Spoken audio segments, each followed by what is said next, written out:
So I'm in the diaper station. Very appropriate since I have a baby now. We're almost running out. We don't have wipes. And the non-expiring and non-perishable foods are in this section. And then here are the people that have come to get food and necessities.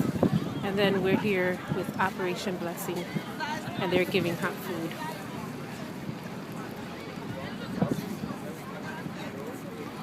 Couldn't be better.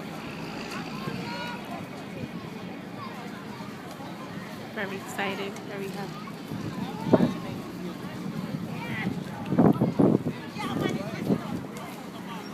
And we still have a lot to give. We have till the sun goes down, until our energy permits. People are very happy, putting smiles on faces.